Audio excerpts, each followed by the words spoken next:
Members of the Allied Control Commission for Germany arrive at Marshal Zhukov's headquarters in Berlin to sign the joint agreement.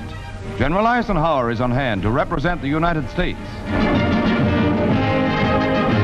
Marshal Zhukov makes it official for Russia, and Monty adds his signature for Britain. The next to ratify the agreement is France's General de Tassigny, who is followed by our own Ike.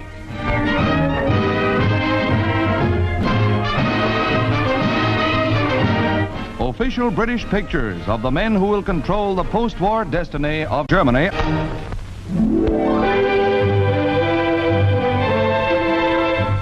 Hitler's mountain retreat at Berchtesgaden has been transformed into a GI playground. Hitler is gone, but his butler is still on hand, Arthur Kallenberg, who, with his wife, took care of all de Fuhrer's personal needs. None seems very grieved at their loss, if any, and that goes for both the butler's niece and his wife.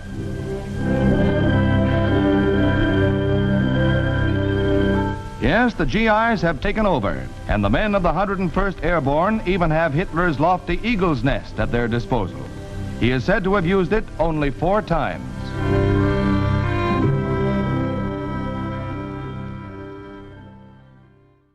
I'm going to talk about some hidden technology that was taken from World War II on a cleanup mission through Nazi Germany just shortly after the war, which is the Lockridge Device, of which I have right here. I'm going to tell you a little short story that just shortly after the war, 2 soldiers were assigned to do cleanup operations through probably something that was going on under paperclip or something. And Project Paperclip. yeah. Well, I don't know much about paperclip, but that was the program where we repatriated Nazi scientists to right. the U.S. Yes. And it was known as Project Paperclip. Anyway, one of the soldiers' names was Lockridge, the last name. And I guess they stumbled across in a warehouse this machine that was running, known as the Lockridge Device, which was self-powering itself. And at that time, of course, it was built from a Bosch generator. So I guess what the soldiers did was they never turned it in to their commanding officer. They just packed it up in a box and got it at home and worked on it when they got home. And the little thing about Lockridge was that after the war, he was known as the town drunk. And anyway, a little explanation of the machine. What this machine was a converted Bosch generator that had sort of like a pull cord. And you flipped a switch, and you wound the cord around it, and you gave her a pull. And she took off and went ding, ding, ding, ding, ding, ding, ding, ding, ding, ding, ding, until she got up to 5,000 RPMs, at which point in time you could draw a maximum load of 300 watts. And of course, at that time, it was light bulbs, because they were using it for lighting and a small little wire-wound 6-volt heater.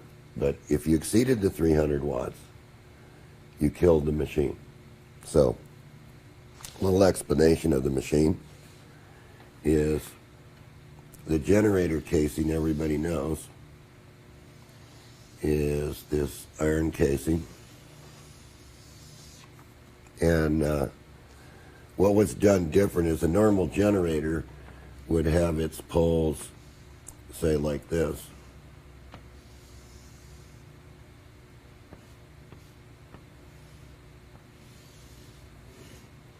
And then the armature would be in between her. So you'd have a north pole here and a south pole here. And then you'd have some brushes here.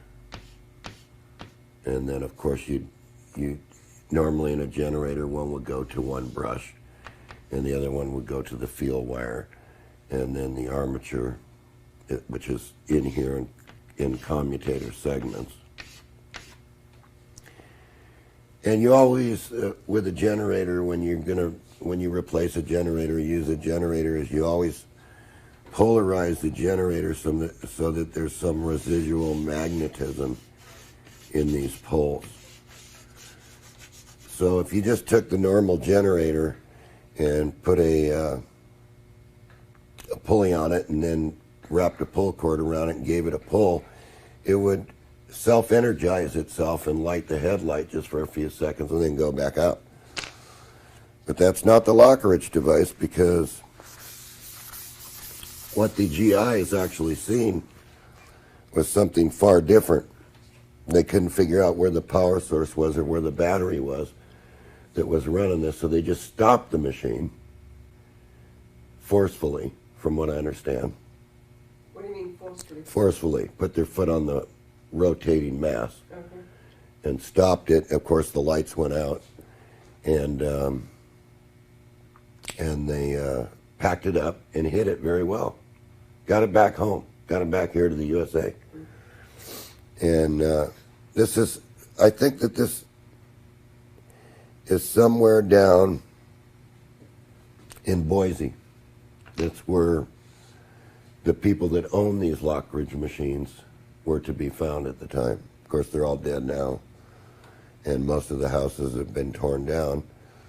And anyway, the Lockridge device was very unique in that it had one pole piece here, one pole piece here, one pole piece here, and one pole piece here, which made it a 4-pole motor. But 2 of these pole pieces were generators,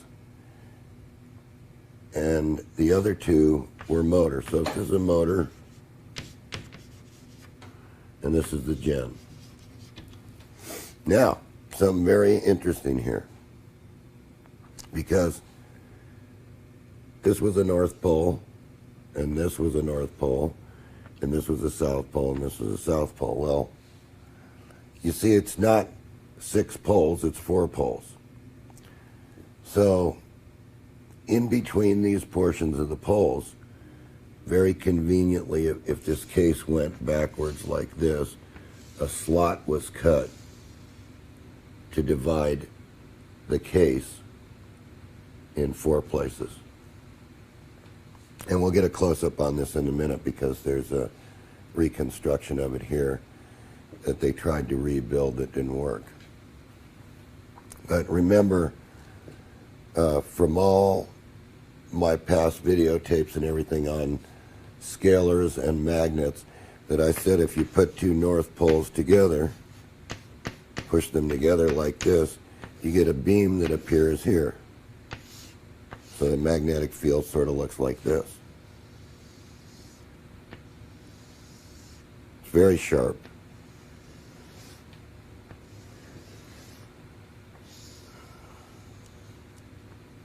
And this is actually very detailed.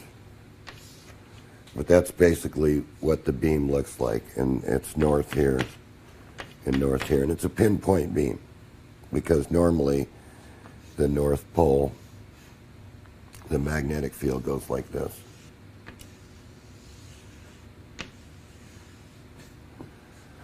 So I've always said that by doing this, by pushing the 2 north poles together, that you're creating a scalar beam,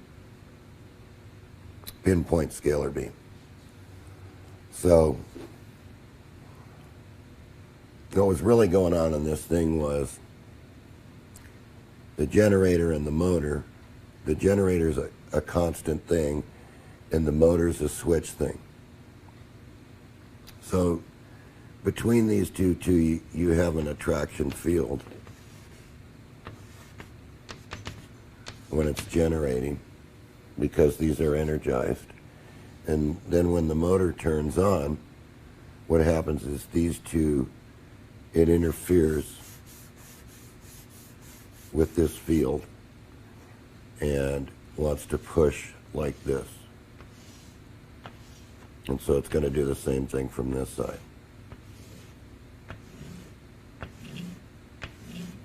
So what you have there, and then by splitting the case, you have two norths here and a north here. So they want to take this scaler away, so they slot the case so they don't interfere with each other.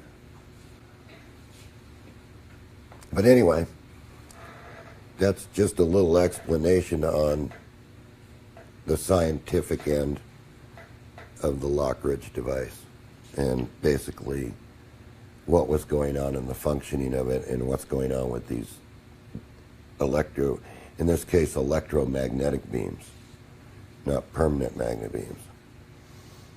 But, so anyway, the problem with the Lockridge device was that, number one, even though it was an over unity machine, and it only produced 300 watts of usable power while it self-ran. So if you maintain the 300 watt level, the machine continued to run until the brushes wore out. Now, something very unique, if we look at the brushes that make up this, you can get a close-up here. Notice the size of the brush that's here. It's very thin. You see it?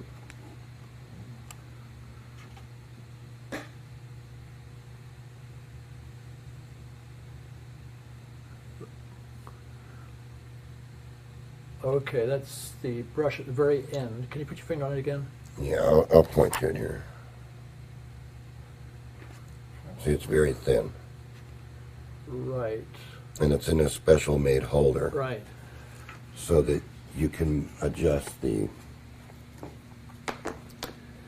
But here's the next thing.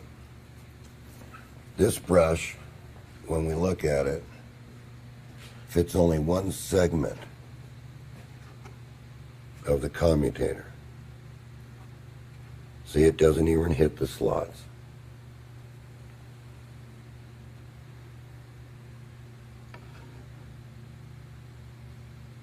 Okay. And the reason for that is that between two of these segments in the commutator is just a motor action. Now, the thing about this is that it needed, what they found when they took it apart, and these are reconstructions of what they found, that this casing right here had a special wound coil. These were all twisted together in here. And that went on this case. And of course all these wires are because they tried to reconstruct it, but you can see that the case is slotted between these two poles. See here? So it's a split case. And the reason for that is so that the magnetic fields don't interfere on this side, here and here.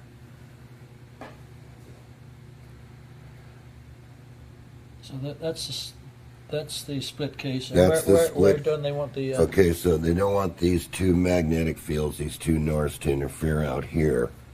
Right. See? And here, between the souths.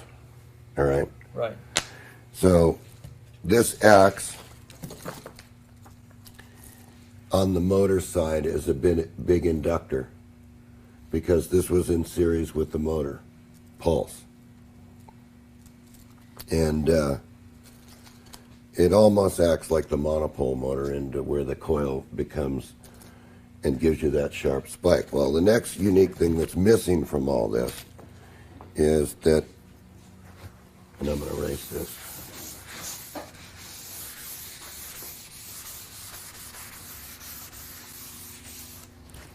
is that they built their own capacitor. And what Lockridge did, since he didn't have any money, is he would take the copper off transformers, and there'd only be about this much, and then he'd solder this together so that for about 35 feet.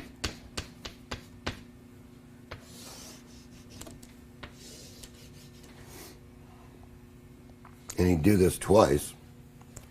They'd get enough copper to get 35 feet, and this was about just a little bit wider than what you see this coil here. So the copper was wound from, it looks like about from where this terminal is to the end case here.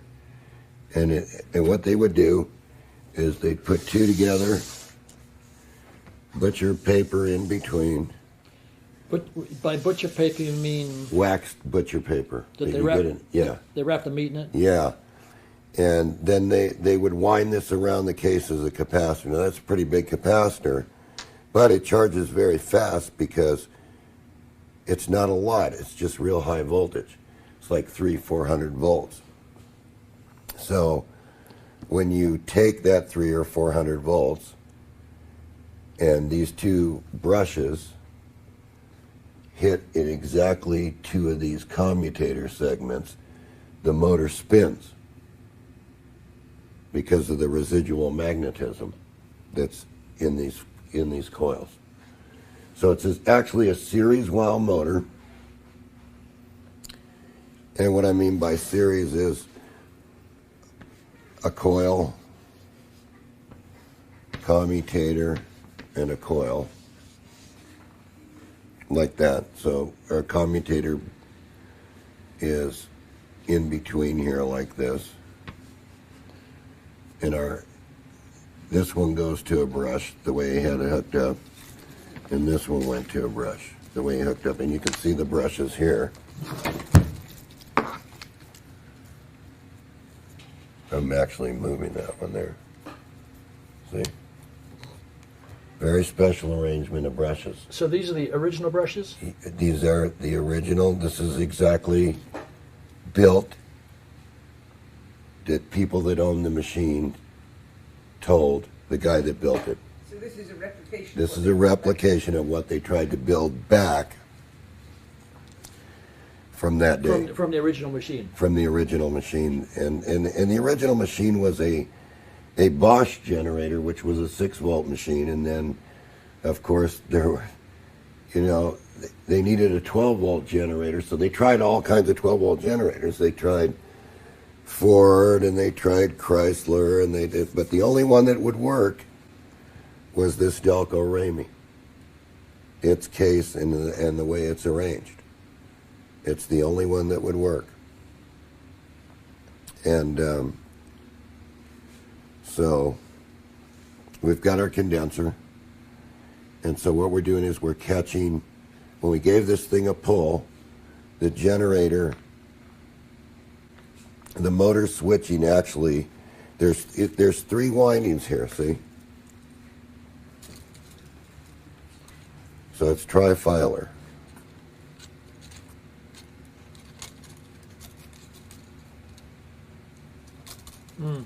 Okay.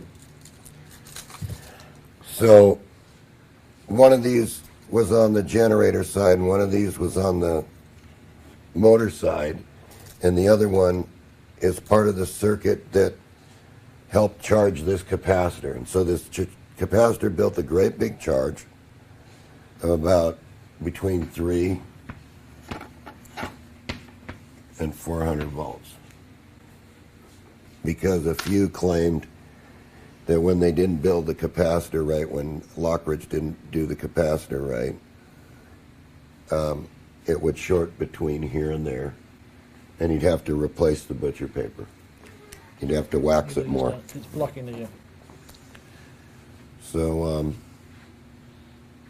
we know all this. The thing is that there was no solid state circuitry during, just shortly after World War II. We had vacuum tubes, but we really didn't have any transistor circuits. So the mistake that was made here is not that the coils were wound wrong, or the case was done wrong, or the armature's wrong. It's this.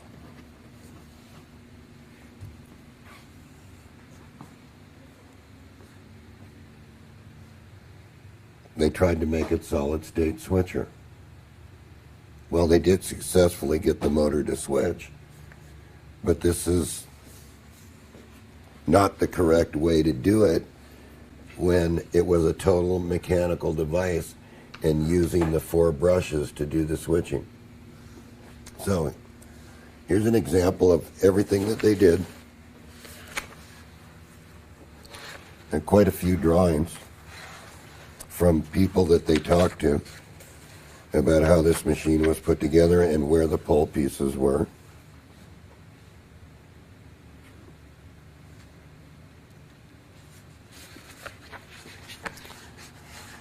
And a lot of notes from talking to people. I mean, you say talking to people, talking to what? Talking to people that actually own the machine. Okay. Whose notes are these? Who took the notes? I really don't want to say his name.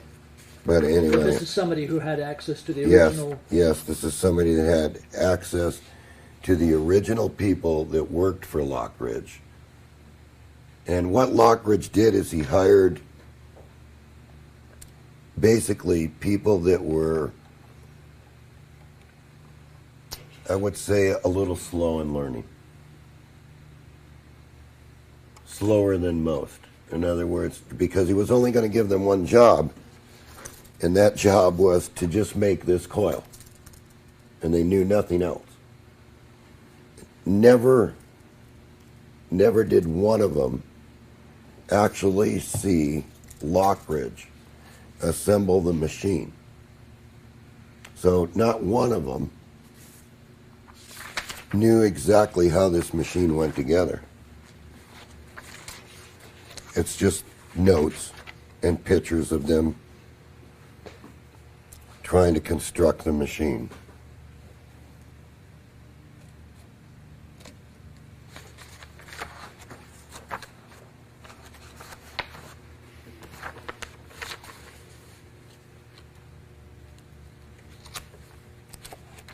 And you see he made notes of what he was doing. And tests.